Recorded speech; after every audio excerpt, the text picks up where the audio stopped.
Hello everyone, मैं आशा करती हूँ आप सभी ठीक होंगे। मैं काजल धामी आप सभी का स्वागत करती हूँ। आज के इस सेशन में मैं आप लोगों के लिए टीजीटी साइंस की एनसीईआरटी सीरीज यहाँ पे कंटिन्यू करूँगी। यदि आप टीजीटी लेवल पे यहाँ पे प्रिपरेशन कर रहे हैं, चाहे आप केवीएस एग्जाम की तैयारी कर रहे हो, चाहे आप DSSB टीजीटी नेचुरल साइंस की तैयारी कर रहे हो, या फिर आप HTET हो गया, बीपीएससी जो आप लोगों के एग्जाम यहाँ पे कंडक्ट करता है 6 to 8 लेवल के एग्जाम की तैयारी कर रहे हैं जिसमें साइंस स्पेसिफिक कंटेंट पूछा जाता है, तो आप लोगों को ये सीरीज यहाँ पे हेल्प करेगी एनसीईआरटी को कवर करने के लिए। और आज इस सीरीज का यहाँ पे डे 4 हो गया है, जिसके अंदर मैं आप लोगों के साथ सेल चैप्टर यहाँ पे कंटिन्यू करूंगी। इसके बाद सिर्फ सेल डिवीजन का टॉपिक यहाँ पे रह गया, फिर ये चैप्टर हमारा कंप्लीट हो जाता है, जो कि मैंने प्योरली आपका 9th से 12th एनसीईआरटी बेस ये कंटेंट आपका रखा है, ताकि टीजीटी लेवल पे जो साइंस आपकी पूछी जाती है वे बढ़िया तरीके से यहाँ पे कवर हो। अगर आपको आज की ये वीडियो यहाँ पे पसंद आती है तो कमेंट सेक्शन में मैंने टेलीग्राम ग्रुप का लिंक, साथ ही साथ टीजीटी साइंस की जो प्लेलिस्ट है उसको यहाँ पे अरेंज कर दिया है, जिसमें इससे पहले की वीडियोस और आगे आने वाली वीडियोस आप लोगों को टाइम टू टाइम मिलती रहेगी। अब चलिए आज का इंपॉर्टेंट सेशन यहाँ पे शुरू करते हैं। और हाँ, अगर किसी भी कैंडिडेट को टीजीटी साइंस के यहाँ पे प्रिपरेशन करनी है और एनसीईआरटी को कंप्लीट रीड करने का उनके पास थोड़ा टाइम कम है, या फिर एनसीईआरटी को किस तरीके से कवर करें इसमें आपको डाउट है, तो आप लोग चाहें तो मेरे थ्रू लिखे हुए हैंड रिटन नोट्स यहाँ पे परचेज कर सकते हैं। जो एक टीजीटी साइंस का कंटेंट है, एक कॉमन कंटेंट है जो कि सभी टीचिंग एग्जाम में आपको हेल्प करेगा, जिसके लिए आप इस नंबर पे मैसेज कर सकते हैं। ये जो नोट्स हैं ये सीटेट साइंस से डिफरेंट होने वाले हैं, क्योंकि सीटेट साइंस का लेवल और टीजीटी साइंस के लेवल में डिफरेंस होता है। अब देखिए, जो सेल जो आपका फंडामेंटल यूनिट ऑफ लाइफ है, इसके अंदर मैंने आप लोगों के साथ कई सारा पोर्शन कवर कर दिया है, जिसके अंदर आज मैं आप लोगों के साथ न्यूक्लियस और न्यूक्लियस के अंदर जो कंपोनेंट होते हैं उनको मैं डिटेल में कवर करूंगी। अगर मैं न्यूक्लियस की बात करूं तो न्यूक्लियस का स्ट्रक्चर कुछ इस तरीके का दिखता है, जो कि हमारे सेल का क्या है, जो कि हमारे सेल का सेंट्रल पार्ट होता है, यानी कि ब्रेन होता है एक तरीके से। अगर हम एक जनरल यहाँ पे सेल की बात करें तो एक जनरल सेल के अंदर क्या क्या चीजें होती हैं, एक जनरल सेल के अंदर आपको देखने को मिलेगा, ये होती है आपकी सेल मेम्ब्रेन। इसके अलावा अगर हम यहाँ पे देखें तो ये पार्ट आपका क्या होता है, ये पार्ट आपका होता है साइटोप्लाज्म, जिसके अंदर कई सारे सेल ऑर्गेनल्स होते हैं, जिसको हमने ऑलरेडी कवर कर दिया है पिछले सेशन में। और ये जो सेंट्रल मोस्ट पार्ट आपको दिख रहा है ये होता है आपका न्यूक्लियस। कई सारे ऐसे ऑर्गेनिज्म होते हैं जिनके अंदर न्यूक्लियस होता है, पर न्यूक्लियर मेम्ब्रेन जो होती है ये एब्सेंट होती है, जैसे कि प्रोकैरियोट्स में। और कई सारे ऐसे वेल डेवलप्ड ऑर्गेनिज्म होते हैं जिनके अंदर ये न्यूक्लियर मेम्ब्रेन सही तरीके से प्रेजेंट होती है, जैसे कि यूकैरियोट्स। ये भी हमने कवर कर लिया, प्रोकैरियोट्स, यूकैरियोट्स को। अब देखिए, अगर मैं एक यहाँ पे न्यूक्लियस की बात करूं तो न्यूक्लियस के अंदर होता क्या है, न्यूक्लियस के अंदर आपको अलग अलग तरीके से 3 कंपोनेंट यहाँ पे दिखेंगे। सबसे बाहर का पार्ट होता है आपका न्यूक्लियर मेम्ब्रेन का। अब ये जो न्यूक्लियर मेम्ब्रेन आप यहाँ पे देख रहे हैं, ये न्यूक्लियर मेम्ब्रेन क्या है, ये डबल बाउंडेड मेम्ब्रेन है। ये कैसी है, डबल बाउंडेड मेम्ब्रेन है, यानी कि 2 लेयर से आपको इस तरीके से दिख जाएगी। ये यहाँ पे ये जो मैंने पोर्शन बना रखा है। अब ये जो न्यूक्लियर मेम्ब्रेन होती है इसमें कुछ कुछ आपको पोर्स दिखेंगे। अब ये जो पोर्स है, ये जो गैप आपको दिख रहा है, इनको हम यहाँ पे पोर्स बोलते हैं, जैसे कि आप यहाँ पे देख सकते हैं। अब ये जो पोर्स होते हैं ये करते क्या है, बेसिकली न्यूक्लियस के अंदर जो मटेरियल होता है उसको यहाँ पे साइटोप्लाज्म से एक तरीके से कनेक्ट करने का काम या फिर ट्रांसफर करने का काम कहाँ से होता है, न्यूक्लियर पोर्स से होता है। ये जो न्यूक्लियर एनवेलप है ये तो कभी खुलेंगे नहीं, ये जो न्यूक्लियर एनवेलप वाला पार्ट है ये तो इनक्लोज रहता है। अब ये जो पोर्स होते हैं इससे ही मटेरियल जो है ये ट्रांसफर होते हैं। तो ये आपको पता होना चाहिए, ड्यूरिंग सेल डिवीजन ये सारा प्रोसेस आपको देखने को मिलता है।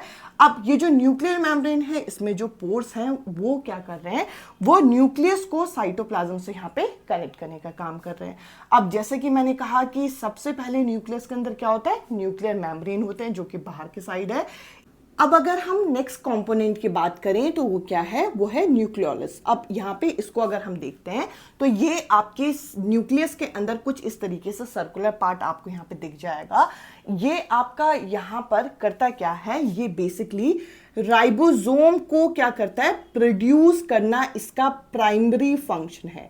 तो आपको एग्जामिनर ये पूछ सकते हैं कि इसका प्राइमरी फंक्शन क्या है। इसका प्राइमरी फंक्शन होता है यहाँ पे राइबोसोम को प्रोड्यूस करना। और जैसा कि हम सभी जानते हैं कि राइबोसोम को प्रोड्यूस करके ये करेगा क्या, ये बेसिकली प्रोटीन सिंथेसिस में हेल्प करता है। तो आपको पता होना चाहिए कि यहां पर न्यूक्लियस के अंदर प्रोटीन सिंथेसिस कहां पे होता है, तो आपको नाम याद रखना है, न्यूक्लियोलस। अब इसके अलावा यहां पे देखें तो ये किस में प्रेजेंट होता है, ये आरएनए यानी कि राइबो न्यूक्लिक एसिड में आपको यहां पे प्रेजेंट देखने को मिलेंगे। इसके साथ साथ अगर हम देखें तो यहां पर न्यूक्लियस के अंदर आपको एक पार्ट दिखेगा, ये वाला पूरा का पूरा पोर्शन, मतलब ये जो न्यूक्लियर एनवेलप है, बाहर के एनवेलप, इसके अलावा न्यूक्लियर पोर और साथ ही साथ न्यूक्लियोलस के अलावा यहाँ पे हमें न्यूक्लियोप्लाज्म यहाँ पे दिखेंगे। जैसे यहाँ पे साइटोप्लाज्म होता है सेल में, वैसे ही न्यूक्लियस के अंदर न्यूक्लियोप्लाज्म होता है। अब ये जो न्यूक्लियोप्लाज्म है पूरे के पूरे स्पेस को बोल रहे हैं, और इस स्पेस में होता है क्या है, इस स्पेस में थ्रेड लाइक मटेरियल होते हैं, जिसको हम क्या बोलते हैं, जिसको हम क्रोमेटिन बोलते हैं। क्रोमेटिन, ये जो थ्रेड लाइक स्ट्रक्चर है, ये बेसिकली क्या है, ये यहाँ पे एक तरीके से डीएनए और प्रोटीन यहाँ पे होते हैं जो कि जेनेटिक मटेरियल का यहाँ पे काम करते हैं। तो अगर आपसे यहाँ पे पूछा जाए कि न्यूक्लियस के अंदर क्या होता है, तो न्यूक्लियस के अंदर यहाँ पे होते हैं हमारे क्रोमोसोम्स। न्यूक्लियस के अंदर क्या होते हैं, क्रोमोसोम्स, जो कि आपका डीएनए और प्रोटीन से यहाँ पे बना होता है। जब सेल में डिवीजन होगा तो ये जेनेटिक मटेरियल के फॉर्म में एक बॉडी से दूसरे बॉडी में ट्रांसफर होता है। तो बेसिकली हमने न्यूक्लियस के अंदर के सारे कंपोनेंट पढ़ लिए। न्यूक्लियोलस क्या है, जो आपका एम्प्टी स्पेस है एक तरीके से, जिसके अंदर क्या होगा, जिसके अंदर आपको यहाँ पे क्रोमेटिन देखने को मिलेंगे। क्रोमेटिन इस तरीके से थ्रेड लाइक मटेरियल होते हैं। क्रोमेटिन के अंदर क्या होते हैं, क्रोमोसोम्स होते हैं, जो कि क्या है, आपके डीएनए और प्रोटीन से बने होते हैं। अब इसके अलावा अगर हम यहाँ पे न्यूक्लियस की बात करें तो देखिए एक और क्वेश्चन आपसे ये भी पूछा जा सकता है कि न्यूक्लियस जो है कौन कौन से टाइप के सेल में एब्सेंट होता है। तो हमें यहाँ पे पता भी होना चाहिए, हमारी बॉडी के अंदर जो आरबीसीज होते हैं, जिसे आप रेड ब्लड सेल्स के नाम से जानते हैं, इसके अलावा जो हमारे प्लाज्मा सेल होते हैं, इसके अंदर आपके जो न्यूक्लियस होते हैं ये एब्सेंट होते हैं। यहाँ पे हम न्यूक्लियर मेम्ब्रेन की बात नहीं कर रहे। न्यूक्लियर मेम्ब्रेन जिसमें एब्सेंट होता है वो तो प्रोकैरियोटिक, और न्यूक्लियर मेम्ब्रेन जिसमें प्रेजेंट होता है वो तो यूकैरियोटिक है। अब हम बात कर रहे हैं यहाँ पे न्यूक्लियस ही पूरी तरीके से एब्सेंट है, तो ये कौन से हैं, वो है आपके आरबीसी और प्लाज्मा सेल। साथ ही साथ यहाँ पर अगर हम देखें तो हमारे सेल के अंदर जो बेसिकली सेल जिसके अंदर न्यूक्लियस है, उसके अंदर जो इंफॉर्मेशन है वो किस फॉर्म में स्टोर होती है, ये आपका डीएनए की फॉर्म में स्टोर होती है, जिसको आप डीऑक्सी राइबोन्यूक्लिक एसिड के नाम से जानते हैं, जो कि इस तरीके से एक डबल हेलिक्स स्ट्रक्चर यहाँ पे है, जो कि वॉटसन और क्रिक द्वारा ये डबल हेलिक्स स्ट्रक्चर यहाँ पे दिया गया था। इसको मैं एक अलग से जो सेशन होगा उसके अंदर डिस्कस करूंगी। इसके अलावा ये जो डीएनए का ये जो आपका पूरा डीऑक्सीराइबोन्यूक्लिक एसिड है, ये जो स्ट्रक्चर है ये किससे बना होता है, ये आपके न्यूक्लिक एसिड से यहाँ पे बना होता है। इसको हम एक अलग से सेशन में यहाँ पे डिस्कस करेंगे। अभी मैंने एक इंपॉर्टेंट पॉइंट ये कवर किया कि न्यूक्लियस जो है इसके अंदर यहाँ पे आपको कई ऐसे सेल दिखेंगे, मतलब कुछ ऐसे सेल है हमारी बॉडी के अंदर जिसमें न्यूक्लियस एब्सेंट होता है। अब न्यूक्लियस के अंदर क्या चीजें एब्सेंट होती है, यहाँ पे ये भी पूछा जाता है। इसके अंदर आपको साइटोप्लाज्म जो है वो आपको देखने को नहीं मिलेगा। तो देखिए न्यूक्लियस के बारे में हम लोगों ने जो इंपॉर्टेंट पॉइंट थे वो यहाँ पे कवर कर लिए। अब जैसा कि मैंने कहा कि न्यूक्लियस के अंदर क्या होते हैं, क्रोमोसोम्स होते हैं, जो कि जेनेटिक मटेरियल आपका कैरी करते हैं। और ये जो क्रोमोसोम्स होते हैं, जब सेल का डिवीजन होता है तो ये यहां पर as a DNA genetic material के फॉर्म में एक बॉडी से दूसरे बॉडी में ट्रांसफर होता है। अब ये जो आपके डीएनए, ये जो क्रोमोसोम है, इसको कितने टाइप में हम यहाँ पे जानते हैं, मतलब इसके टोटल 4 टाइप हैं, उसको मैं आपके साथ यहाँ पे डिस्कस करती हूँ। मैं उम्मीद करूंगी कि यहाँ तक का सेशन आपको क्लियर हुआ होगा। अब मैं आप लोगों के साथ इस सेशन को यहाँ पे कंटिन्यू करूंगी और अभी मैंने आप लोगों के साथ एक टॉपिक डिस्कस किया था जो कि है न्यूक्लियस। अब देखिए न्यूक्लियस के अंदर जब सेल डिवीजन हो रहा होता है न्यूक्लियस के अंदर, तब आपको एक जेनेटिक मटेरियल दिखाई पड़ता है जो कि है यहाँ पे क्रोमोसोम। अब आपकी जो 11th क्लास की एनसीईआरटी है उसके अंदर हम लोगों को क्रोमोसोम के बारे में और डिटेल में बता रखा है कि जो क्रोमोसोम होता है बेसिकली बना किससे होता है। इसके अंदर यहाँ पर आपको डीएनए और प्रोटीन जो है ये यूजुअली यहाँ पे आपको दिख जाएगा। साथ ही साथ ये क्रोमोसोम करता क्या है, ये जेनेटिक मटेरियल को कैरी करता है। अब अगर हम क्रोमोसोम की क्लासिफिकेशन की बात करें तो क्रोमोसोम के ये जो आपके सेंट्रोमेयर है इसकी शिफ्टिंग के अकॉर्डिंग, ध्यान से सुनिएगा, ये जो बीच का ये पोर्शन आपको दिख रहा है इसकी शिफ्टिंग के अकॉर्डिंग यहाँ पर जो क्रोमोसोम होते हैं इसको 4 पार्ट में क्लासिफाई किया गया है। तो इन 4 पार्ट में सबसे पहले क्या आ रहा है, सबसे पहले आ रहा है यहाँ पे मीटोसेंट्रिक, अगला है यहाँ पे सब मेटासेंट्रिक, अगला है यहाँ पे एक्रोसेंट्रिक और अगला है यहाँ पे टेलोसेंट्रिक। अब देखिए अगर मैं इन चारों में आपको डिफरेंस दिखाऊं तो इन चारों के डायग्राम में आपको यहाँ पे डिफरेंस दिख रहा होगा। ये जो मीटोसेंट्रिक होता है, ये मीटोसेंट्रिक क्रोमोसोम में होता क्या है कि जो सेंट्रोमेयर है ये आपका किस जगह पे पाया जाता है, ये एग्जैक्ट सेंटर में पाया जाता है। और यहां पे आप देखेंगे कि क्रोमोसोम की 2 इक्वल स्ट्रैंड, इक्वल आर्म्स जो हैं ऊपर और नीचे यहां पर डेवलप होती है, जिनका लेंथ जो होता है बिल्कुल बराबर होता है। यहां पे आप देखेंगे कि दोनों का लेंथ जो है आपस में बराबर है। ये किसके अंदर देखने को मिलती है, ये मीटोसेंट्रिक जो क्रोमोसोम्स होते हैं उनके अंदर देखने को मिलती है। अब इसके अलावा अगर हम आगे यहाँ पे देखें तो अगला जो टाइप है वह यहाँ पे सब मेटासेंट्रिक। अब देखिए सब मेटासेंट्रिक में आपको इस डायग्राम में यहाँ पे दिख रहा है कि ये जो सेंट्रोमेयर है, ये जो सेंट्रोमेयर होता है ये होगा क्या कि ये सेंटर से, इस वाले केस में क्या होगा कि इसका सेंटर से शिफ्टिंग हो जाएगी थोड़ी सी, और सेंटर से शिफ्टिंग होने की वजह से इनकी जो आर्म्स हैं उनमें आपको डिफरेंस दिख रहा होगा कि एक तो अभी भी लंबी है और दूसरी वाली आप थोड़ी सी शॉर्ट हो गई। अब अगला है यहाँ पे एक्रोसेंट्रिक। अब एक्रोसेंट्रिक की बात करें तो इसका जो सेंट्रोमेयर होता है, ये आपसे पूछा जा सकता है कि इसका जो सेंट्रोमेयर होता है ये क्या करता है, ये एंड की तरफ जाकर शिफ्ट हो जाता है। मतलब ये यहां पे क्या था, इसमें क्या था, ये बिल्कुल सेंटर में था जिसकी वजह से इक्वल आर्म्स बन रही थी। जो सब मेटासेंट्रिक होता है इसमें क्या होगा कि जो सेंट्रोमेयर है इसकी शिफ्टिंग हो जाएगी सेंटर से, और जिसकी वजह से इनकी जो आर्म लेंथ होती है क्रोमोसोम की, उनमें क्या आ जाएगा, यहां पे डिफरेंस आपको देखने को मिलेगा, यानी कि एक थोड़ी सी लॉन्ग हो जाएगी और एक थोड़ी सी शॉर्ट हो जाएगी।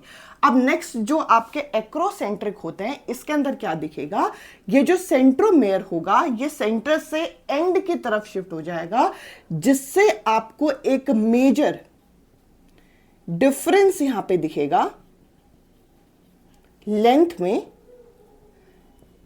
एक जो होगी वो आपकी लॉन्ग हो जाएगी और एक जो होगी वो आपकी शॉर्ट हो जाएगी, जो कि आप देख के यहां पे बता पा रहे। अब ये जो आपका टेलोसेंट्रिक होता है, ये इसमें सेंट्रोमेयर जो होता है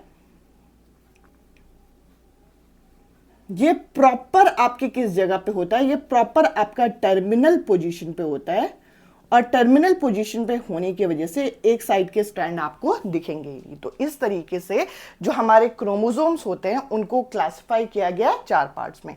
अब देखिए ये कहां पे दिखेगा, जैसे कि मैंने कहा कि न्यूक्लियस के अंदर जब यहां पे सेल का डिवीजन चल रहा होगा, इस केस में आपके क्रोमोसोम्स जो होते हैं ये आपके विजिबल होते हैं। तो ये भी आपको पता होना चाहिए कि क्रोमोसोम बेसिकली आपको कब विजिबल होंगे। अब इसके अलावा देखिए इस चैप्टर के अंदर कई सारी चीज़ें थी जो मैंने ऑलरेडी कवर कर दी है, जैसे कि सेल के जो बेसिक आपके जो डिस्कवरीज हैं वो सब डिस्कस किया, सेल थियोरी हमने कवर कर ली, प्रोकैरियोट्स यूकैरियोट्स कवर कर लिए, सेल ऑर्गेनेल्स कवर कर लिए हम लोगों ने। अब इसके अलावा यहाँ पे हम लोगों को एक इम्पॉर्टेंट टर्म है जो कि यहाँ पे पता होना चाहिए, ये जो राइबोसोम्स होते हैं जो कि प्रोटीन सिंथेसिस में हेल्प करते हैं, ये भी आपके एनसीईआरटी में हमें मेंशन किए गए हैं। तो इसके बारे में एक बार मैं ब्रीफ आपको यहाँ पे बताती हूँ। सबसे पहले जो राइबोसोम्स होते हैं ये किसी भी तरीके के मेम्ब्रेन से बाउंडेड नहीं होते, राइबोसोम फ्री होते हैं।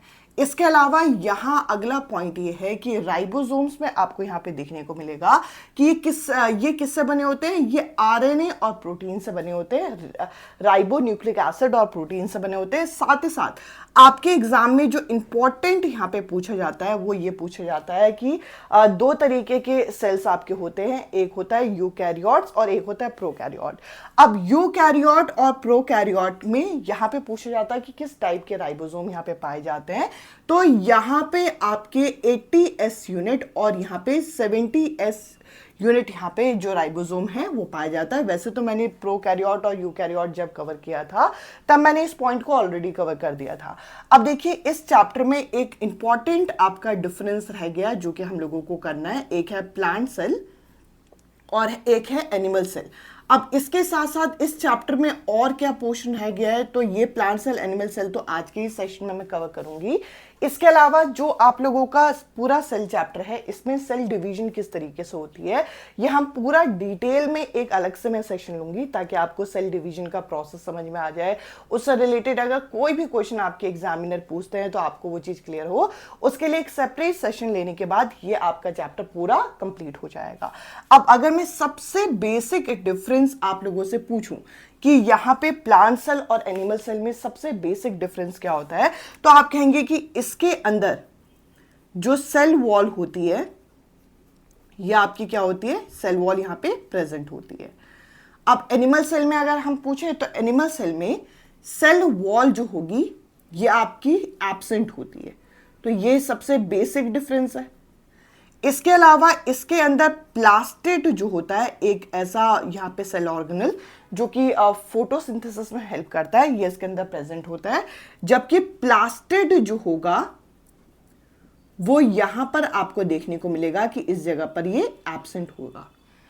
साथ ही साथ अगर हम यहाँ पे देखें तो ये जो प्लांट सेल होते हैं, प्लांट सेल के अंदर जो वैक्यूल्स आपके पाए जाते हैं ये क्या होंगे, वैक्यूल्स। वैक्यूल्स आपके लार्ज होते हैं और एनिमल सेल में जो वैक्यूल्स होते हैं ये आपके स्मॉल होते हैं। अब एक बार डिटेल इसका जो डिफरेंस है वो मैं आपको डायग्रामेटिकली यहाँ पे डिस्कस करती हूँ प्लांट सेल और एनिमल सेल का।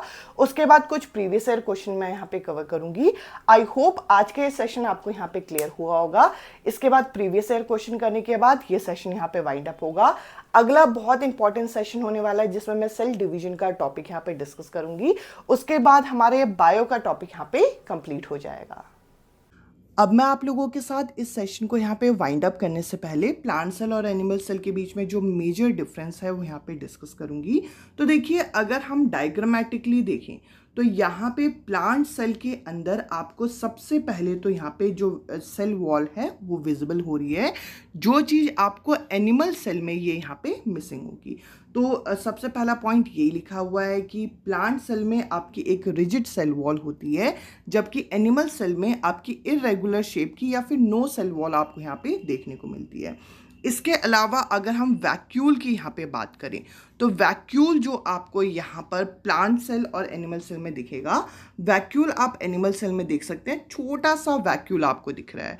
और अगर हम यही प्लांट सेल की बात करें तो प्लांट सेल में जो आपके वैक्यूल्स होते हैं, जो आपके एम्प्टी स्पेस होते हैं, वो आपका सेंट्रल वैक्यूल होता है और ये कितना बड़ा है आप ये देख सकते हैं।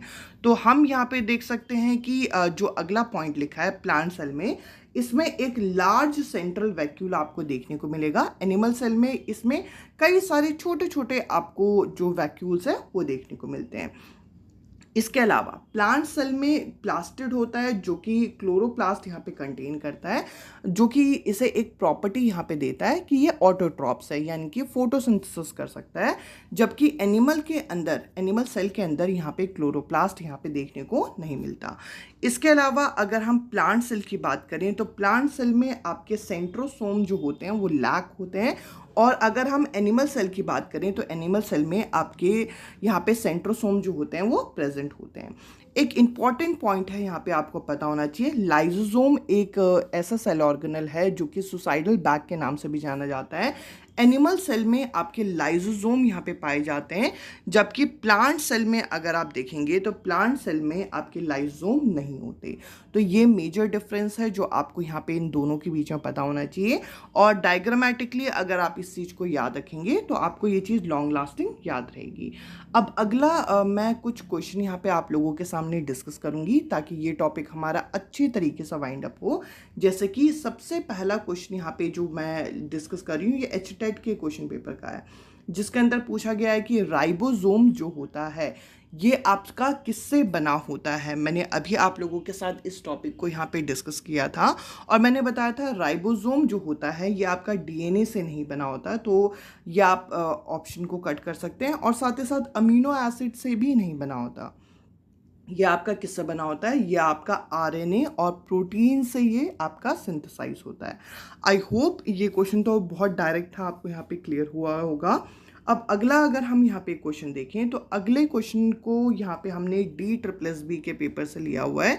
इस क्वेश्चन के अंदर हमसे क्या पूछा गया है कि which of the following organism does not have a definite nucleus nor do any of them show multi cellular body design. अब देखिए यहाँ पे बोल रखा है कि इनमें से कौन सा ऐसा ऑर्गेनिज्म है जिसके अंदर आपका डेफिनाइट न्यूक्लियस नहीं होता, न्यूक्लियर मेम्ब्रेन आपकी डेफिनाइट नहीं होती, साथ ही साथ मल्टी सेलुलर बॉडी डिज़ाइन भी नहीं दिखाते। तो ये मैं आप लोगों के साथ अलग से जब यहाँ पे बायोलॉजिकल क्लासिफिकेशन डिस्कस करूँगी तो भी मैं आप लोगों के साथ इस पॉइंट को अच्छे से डिस्कस करूँगी। ये आप लोगों की जो प्लांट किंगडम की सबसे जो बेसिक क्लासिफिकेशन होती है जो कि होती है मोनेरा, जिसके अंदर सारे यूनिसेलुलर ऑर्गेनिज्म होते हैं। ये बेसिकली कौन से होते हैं, ये बेसिकली प्रोकैरियोट्स होते हैं और इनके अंदर यहाँ पे न्यूक्लियर मेम्ब्रेन जो होती है वो एब्सेंट होती है। सिंपल सी बात है कि इनका बॉडी डिज़ाइन ज़्यादा कॉम्प्लेक्स नहीं होता, मल्टी सेलुलर नहीं होते, ये कैसे होते हैं, यूनिसेलुलर होते हैं। इस वजह से इस क्वेश्चन का जो करेक्ट आंसर है वो क्या है, वो है आपका मोनेरा। इसके अलावा अगर हम नेक्स्ट क्वेश्चन यहाँ पे देखें तो नेक्स्ट क्वेश्चन के अंदर क्या बोल रखा है कि which part of cell nucleus is the formation source of making protein. यानी कि आपको ये बताना है कि जो सेल के न्यूक्लियस का कौन सा ऐसा पार्ट जो है वो इंफॉर्मेशन सोर्स माना जाता है। तो देखिए इंफॉर्मेशन सोर्स जो हमारे सेल न्यूक्लियस का है वो आपका राइबोसोम नहीं है। राइबोसोम तो बेसिकली प्रोटीन को आपका सिंथेसाइज करता है, तो यहाँ पे आप कहीं ना कहीं कंफ्यूज होंगे। यहाँ पे हम लोगों को इंफॉर्मेशन सोर्स की बात की गई है। इंफॉर्मेशन सोर्स जो है वो आपका क्या है, इंफॉर्मेशन सोर्स है आपका डीएनए। अगर यहाँ पे सिंपली बोला जाता है कि प्रोटीन सिंथेसिस के प्रोटीन सिंथेसिस कहाँ होता है तो आप राइबोसोम लिखते हैं। यहाँ पे इंफॉर्मेशन सिंथेसिस की बात की गई है। इंफॉर्मेशन सोर्स जो है वो आपका यहाँ पे डीएनए यानी कि जेनेटिक मटेरियल की बात यहाँ पे की जा रही है। तो इस क्वेश्चन का जो करेक्ट आंसर होगा वो क्या होगा, यहाँ पे फर्स्ट ऑप्शन। इसके अलावा अगर आप नेक्स्ट क्वेश्चन यहाँ पे देखते हैं तो ये जो क्वेश्चन मैंने लिया है ये आपका केवीएस अभी जो 2023 में जो पेपर हुआ था उससे रिलेट करके ये क्वेश्चन हम डिस्कस करेंगे। अभी मैंने आप लोगों के साथ सारे सेल ऑर्गेनल को डिस्कस किया। अब सारे सेल ऑर्गेनल में आप यहाँ पे एक चीज़ देख पाएंगे कि इस तरीके का एक मैच द फॉलोइंग दे रखा है जो कि काफ़ी इजी है अगर आपने इस टॉपिक को अच्छे से पढ़ लिया है। अब सबसे पहले लाइसोसोम की बात करें तो लाइसोसोम क्या है, एक डाइजेस्टिव बैग है जो कि क्या करता है, जो कि अनवांटेड मटेरियल को डाइजेस्ट करके यहाँ पे हमारे सेल को क्लीन रखने का काम करता है। तो ए का क्या होगा, ए का यहाँ पे होगा 3 और अगर आप ए का 3 यहाँ पे देख पा रहे हैं तो आपको सारे ऑप्शन जो है इस तरीके से एलिमिनेट ऑलरेडी हो गए हैं। इसके अलावा माइटोकॉन्ड्रिया की बात करें तो माइटोकॉन्ड्रिया क्या है, power house of the cell. और ये जो पेपर मैं डिस्कस कर रही हूँ ये टीजीटी लेवल के ही हैं, टीजीटी साइंस के ही क्वेश्चन आप लोगों को यहाँ पे देखने को मिल रहे हैं। तो आप देख सकते हैं कि अगर आपके कॉन्सेप्ट क्लियर है तो आप इन क्वेश्चंस को इजीली कर लेंगे। अगला यहाँ पे क्या है, अगला यहाँ पे हम लोगों को सेल वॉल पूछ रखा है। सेल वॉल क्या है, सेल वॉल यहाँ पे सेल को बेसिकली प्लांट सेल को प्रोटेक्शन और रिजिडिटी देता है ताकि वो प्रोटेक्टर रह सके। इसके अलावा राइबोसोम की बात करें तो राइबोसोम जो है प्रोटीन को सिंथेसाइज करता है, ये हमने पढ़ा ही है। और वैक्यूल्स क्या हैं? वैक्यूल एक तरीके से न्यूट्रिशन और वाटर को स्टोर करने के लिए स्टोरेज सैक हैं जो कि प्लांट सेल में बड़े होते हैं, और यहाँ पे एनिमल सेल में छोटे छोटे बहुत सारे आपको जो वैक्यूल्स हैं वो देखने को मिलेंगे। तो इस हिसाब से इस क्वेश्चन का सेकंड जो ऑप्शन है वो करेक्ट आंसर है। आई होप ये सेशन आपको क्लियर हुआ होगा। आज के सेशन में इतना ही। अब मैं आपसे मिलती हूँ अगले सेशन में अगले टॉपिक के साथ। Bye bye, take care.